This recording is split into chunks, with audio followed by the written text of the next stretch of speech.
লাফালাফি করা যাবে না। যে কাজটা, যে মাধ্যমটা ধরবো, যে সিস্টেমটা আমি ফলো করবো, সেটা 100% আমাকে শেষ করে সুন্দর করে ফলো করতে হবে। 100% আমাকে ফলো করতে হবে।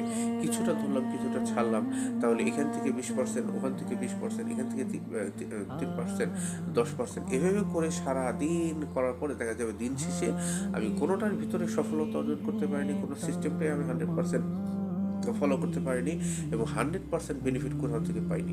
একটা জিনিস যখন 100% রিয়াকশন সুন্দরভাবে প্রপার ওয়েতে কাজ না হবে, সেটার রেজাল্টটাও আপনি একেবারে সুন্দরভাবে পাবেন না। তাহলে দেখা যায় যে যে রেজাল্ট আপনার কাছে সুন্দর মনে হচ্ছে না, ভালো লাগছে না, সেই জিনিসটা আপনার কাছে মন থেকে সেটা ভালো লাগাটাও আপনার আসবে না, সেটার রেজাল্টটাও সুন্দর মনে হবে না, ভালো লাগবে না নিজের কাছে। তো নিজের কাছে যেমন শান্তি লাগে, সুখ অনুভব হয় এবং খুশি মনে হয় এবং সাকসেস হন আপনি, আপনার অ্যাচিভমেন্টটা 100% সুন্দরভাবে পেতে হলে আপনাকে